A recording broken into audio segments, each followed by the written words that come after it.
मैं हूं आपके साथ में कैलाश नाथ, जो कि आप देख रहे हैं सफलता आईएएस पीसीएस क्लासेस। दोस्तों, आज हम अध्ययन करेंगे मेंस आंसर राइटिंग सीरीज में कि अपना जो क्वेश्चन है अपने सामने, ये क्वेश्चन आप देख रहे हो कि क्या लिखा हुआ है क्वेश्चन में कि आज के बाद जो हम भूकंपीय तरंग छाया क्षेत्रों के बारे में अध्ययन करेंगे कि भूकंपीय तरंग छाया क्षेत्र क्या होते हैं, और उसी के साथ में हम अध्ययन करेंगे कि इनका आंतरिक संरचना के संदर्भ में क्या महत्व है। ठीक है दोस्तों, जैसे भूकंपीय तरंग छाया क्षेत्र की पहले परिभाषा देनी है तो हम यहाँ इनकी परिभाषा लिख लेंगे।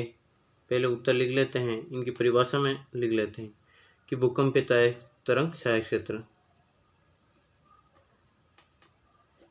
भूकंप के दौरान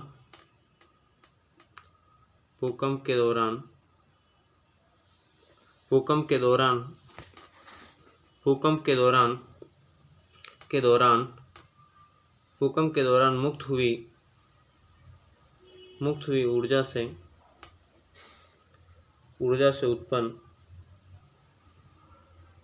तरंगे पृथ्वी या तरंगे भूगर्भ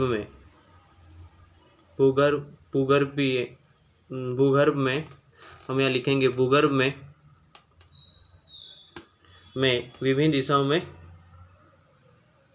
दिशाओं में संचरण करती हैं,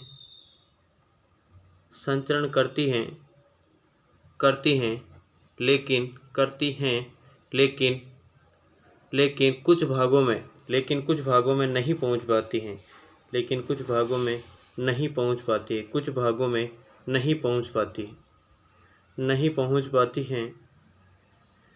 पहुंच पाती हैं। उसे छाया क्षेत्र कहते हैं। ठीक है, ये अपनी छाया क्षेत्र की परिभाषा होगी। आपको पता भी चल गया होगा छाया क्षेत्र क्या होता है। सिंपल सा इसका कंसेप्ट है कि किसी भी जब ये भूकंप मूल से उत्पन्न होते समय कुछ जगह ऐसे होते हैं जहाँ पर ये तरंगे नहीं पहुँच पाएगी, वहाँ क्या है, इनकी छाया नहीं पड़ेगी, तो उन्हें हम क्या कहेंगे, छाया क्षेत्र। ठीक है, उन्हें हम क्या कहेंगे, शैडो जोन ऑफ वेव्स। तो छाया क्षेत्र कहते हैं। अब हम ये भूकंपीय तरंगों का छाया क्षेत्र हो जाएगा। अब इसका पहले एकदम छाया क्षेत्र देख लेते हैं। जैसे कि ये अपना रहा, इसको कह देते हैं पी तरंग का छाया क्षेत्र। जैसे पी तरंग का छाया क्षेत्र अगर आपको देखोगे तो इसका एस तरंग का देख लेते हैं। पहले एस तरंग का छाया क्षेत्र होता है, वो देखोगे आप तो कौन सा मिलेगा आपको। जैसे ये है, यहाँ पर अपना भूकंप मूल मान लो, तो ये ऐसे मिलेगा भूकंप मूल का छाया क्षेत्र। ये आपको मिलेगा 105 डिग्री तक मिलेगा। क्या मिलेगा, 105 डिग्री तक मिलेगा। 105 डिग्री तक मिलेगा। यह है भूकंप मूल। ये 105 डिग्री से 105 डिग्री तक, यहाँ 105 डिग्री से ये 105 डिग्री तक। ठीक है, यहाँ क्या है, यहाँ अनुपस्थित है। क्या है, एस तरंग अनुपस्थित है। एस तरंग क्या है, अनुपस्थित। अब इसका हम एक साथ में ही बना लेते हैं। पी तरंग का और बनाएंगे, पी और एस तरंग का और बनाएंगे। तो पी तरंग का देखो, पी एस तरंग का दोनों को साथ बनाएंगे तो यहाँ पर ये देखो, ये वाली, और यहाँ से ये और बना ली जाए तो यहाँ पर ये हो गया भूकंप मूल मान लो यहाँ पर।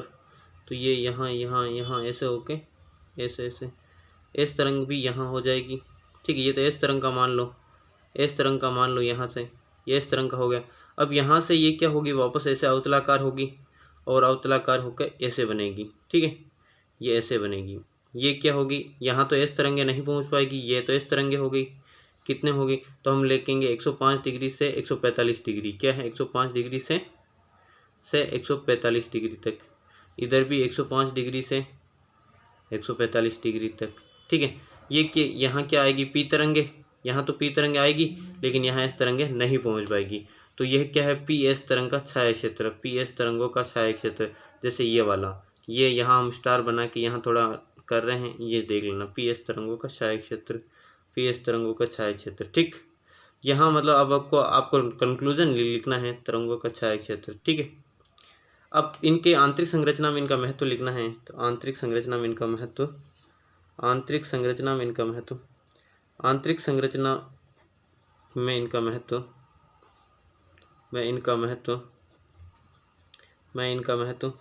तो महत्व में हम देखेंगे कि इनका महत्व क्या है। इनके महत्व में पहला हम लिखेंगे पृथ्वी की भौतिक अवस्था का स्पष्टीकरण। पृथ्वी की भौतिक अवस्था का पृथ्वी की आंतरिक संरचना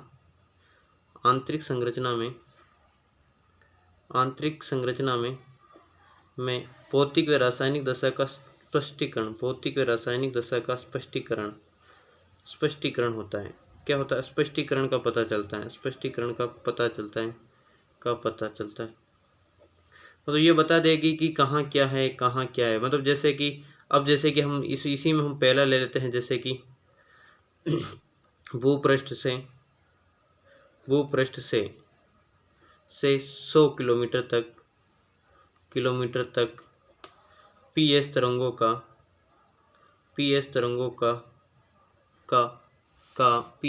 का वेग अधिक होता है। पीएस तरंगों का वेग क्या होता है? अधिक होता है। तो हम इसे क्या कहते हैं? अधिक होता है, अर्थात ये कठोर चट्टानों से बना होता है। कठोर चट्टानों से बना होता है। तो हम क्या कहेंगे? चट्टानों से बना होता है, तो हम इसे कहेंगे बना होता है। तो इसे हम कहेंगे यहाँ कौन सा मिलेगा हमको? स्थलमंडल। ये क्या हो गया? स्थलमंडल। यहाँ पर तरंगों का वेग क्या होगा? अधिकतम होगा। ठीक है, स्थलमंडल के बारे में पता चला। दूसरा हमें यह पता चलता है कि 100 से 200 किलोमीटर के मध्य तरंगों के वेग में कमी आती है।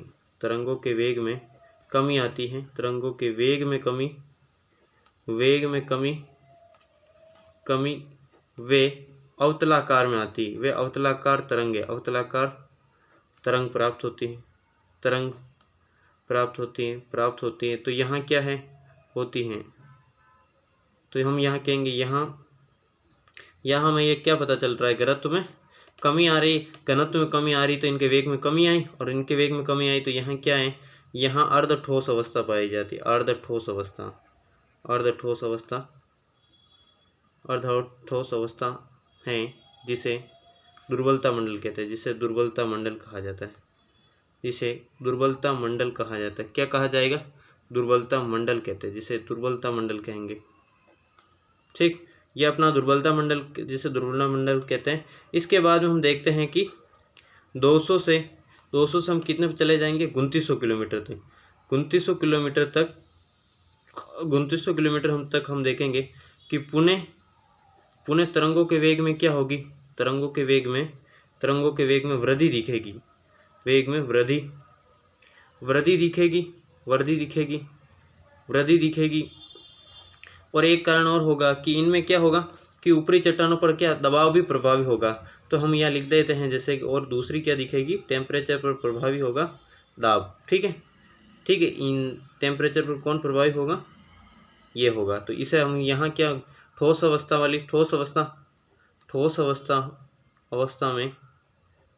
में मध्य मंडल प्राप्त होगा। ठोस अवस्था में मध्य मंडल प्राप्त होगा। ठीक है, मध्य मंडल प्राप्त होगा। अब ये तो अपने लिख दिया भाई तरंग। यहाँ तो तरंगे 2900 किलोमीटर तो दोनों प्रकार की हमें तरंगे मिलेगी, लेकिन आगे जाने पर कोई तरंगे नहीं मिलेगी, तो उनके बारे में हम अध्ययन करेंगे। जैसे कि आगे जाने पर हमें छाया क्षेत्र प्राप्त होगा। जैसे कि अब हम लिखेंगे यहाँ पे कि छाया क्षेत्र मिलने, मतलब छाया क्षेत्र का क्या महत्व? अब छाया क्षेत्र का तो ये महत्व है कि इस तरंग का छाया क्षेत्र, इस तरंगों का छाया क्षेत्र 105 डिग्री से 105 डिग्री मिलेगा। 105 डिग्री से 105 डिग्री तक। यहाँ क्या होगी? यहाँ तक ही एस तरंग मिलेगी। यहाँ ही एस तरंग क्या होगी? मिलेगी। एस तरंग मिलेगी। अब इसके बाद में ये पता चल रहा है कि इसके बाद में नहीं मिलेगी तो एस तरंग मिलेगी। तो इसके बाद अनुपस्थित, तो इसके बाद क्या है? एस तरंग अनुपस्थित। तो एस तरंग अनुपस्थित है, तो उसके दो हम मतलब निकालेंगे कि जैसे कि 2900 से लगाकर 5150 किलोमीटर तक एस तरंग अनुपस्थित और पी तरंग भी क्या? पी तरंग अवतलाकार रूप में प्राप्त है। पी तरंग भी कैसे?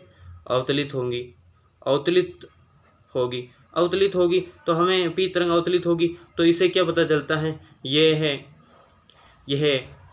क्या कौन सी, यह तरल या द्रव अवस्था में है, ये द्रव अवस्था है, द्रव अवस्था में है। तो यहाँ हम क्या कहेंगे, द्रव अवस्था में है, इसे बाह्य कोर कहते हैं। ये कौन सा आएगा, बाह्य कोर, इसे हम बाह्य कोर कहेंगे, क्या कहेंगे, बाह्य कोर कहेंगे। और यहाँ क्या हो जाएगा, फिर प्रेशर पर कौन प्रभावी होगा, टेम्परेचर प्रभावी हो जाएगा, ठीक है, बाह्य कोर कहते हैं। अब दूसरा हम लिखेंगे कि यहाँ पर 5150 से 6371 किलोमीटर पर कौन सा 6071 किलोमीटर तक कौन प्राप्त होगी, से पी तरंग पुनः प्राप्त होती है, पुनः वेग में वृद्धि के साथ प्राप्त होगी, वेग में वृद्धि के साथ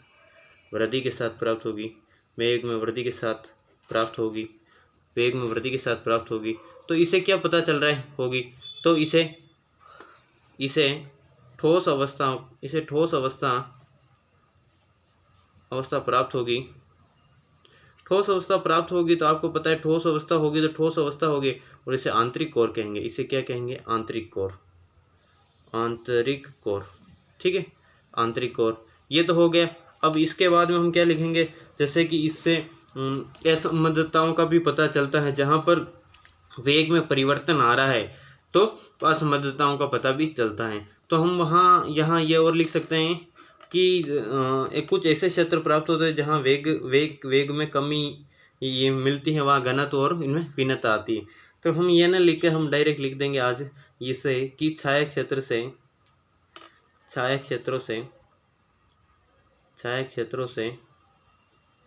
से पृथ्वी की यांत्रिक परतों के बारे में वे असंबद्धताओं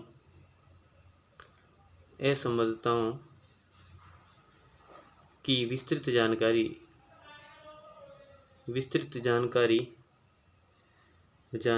मिलती है। विस्तृत जानकारी क्या होती है, मिलती है, विस्तृत जानकारी मिलती है। तो दोस्तों आप देख चुके होंगे कि अपना ये जो 150 शब्द का था वो हो गया। इसमें हम एक बार वापस आपको बता देते हैं कि किस प्रकार ये लिखा गया था। जैसे सबसे पहले हमने भूकंप के दौरान मुक्त हुई ऊर्जा से उत्पन्न तरंगे भूगर्भ में विभिन्न संचरण करती, तो ये भूगर्भीय तरंगे हो गए। और इसमें जो भूकंपीय तरंगे हैं, इन तरंगों को जहाँ नहीं पहुँच पा रही उसे हम क्या कहेंगे, छाया क्षेत्र कहेंगे। ये देखो यहाँ आप बना लेना, NCERT से और देख लेना, ये चित्र ऐसे बनाना है। PS तरंग और S तरंग का अनुपस्थित कहाँ है वो बताना हमें। और यहाँ देखो, यहाँ ना तो P तरंग आ रही ना S तरंग आ रही है, ठीक है, ये भी हमें बताना है। PS तरंगों का छाया क्षेत्र बनाना, पृथ्वी की भौतिक व रासायनिक संरचना का स्पष्टीकरण का पता चलेगा। 100 किलोमीटर तक अपने तरंगों का वेग अधिक होगा, अर्थात कठोर अवस्था होगी, घनत्व कम होगा। लेकिन यहाँ क्या स्थल मंडल है, फिर दुर्बलता मंडल, मध्यम मंडल, बाह्य कोर, आंतरिक कोर और असंबद्धता को हमने यहाँ दिखाई दिया। तो इसी के साथ में दोस्तों हम नेक्स्ट वीडियो मिलते हैं जल्दी। धन्यवाद।